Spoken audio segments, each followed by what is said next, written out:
Hello everyone, welcome back to Bow Nose Reviews. Today we're going to be looking at the 1982 He-Man figure. The 1982 He-Man and all subsequent releases of the same figure included the same accessories. These included this gray power sword, which is only half a sword. I'll show why later. His gray battle axe.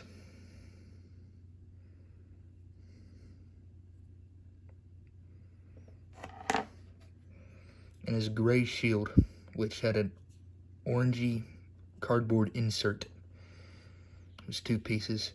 Earlier versions of the figures do not have these weld marks on them, and it can be removed rather easily, obviously. This one has his weld marks, and I would never try to remove this. He-Man also came with his battle armor, which connected to the figure with these straps and this buckle right here. Taking a closer look at the He-Man figure itself, you'll see that he has an angryish expression with his teeth gritted, wavy blonde hair, an absolutely jacked body, modeled off of that of Arnold Schwarzenegger. He has wrist bracers, a small one on his right arm, and a longer one on his left arm. They're both unpainted. He had an orange belt, a reddish-brown loincloth, and reddish-brown boots. Do be wary of this connector part in the middle of He-Man's battle harness. They can be quite fragile, and over time, they can break. There have been carded examples with it broken, so always be very careful when putting that on and off. Both He-Man's sword and axe just plugged straight into his hand, like so. Then his shield, you would insert his fingers into this slot right here, and then you would clip these two other parts over his wrist, like that.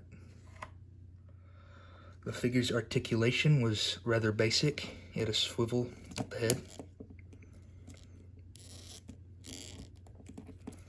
rotation at the arms, 360 degrees.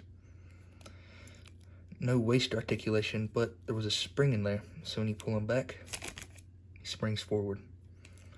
And his legs were connected with this rubber band piece that becomes brittle over time and makes them quite difficult to stand up if you get them secondhand and their legs are all twisted.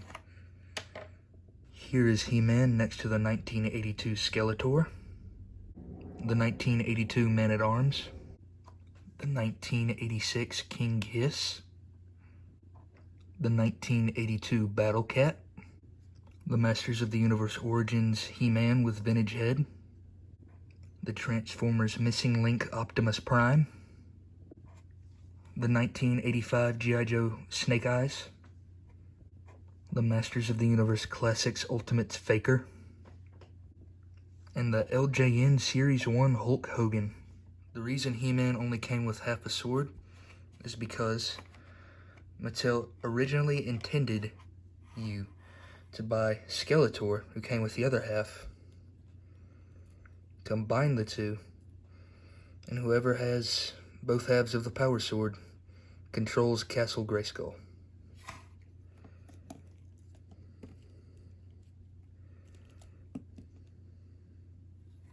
It looks a little wonky, but it's pretty cool. The original He-Man figure is an absolute icon from the 1980s, and if you're even remotely a fan of Masters of the Universe, you should own one. Although, getting one now is not as easy as a task as it would have been back in the day.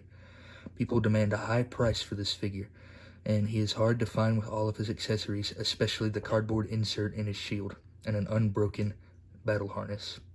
Although, if you can find one that satisfies your condition, I recommend you get it as soon as possible.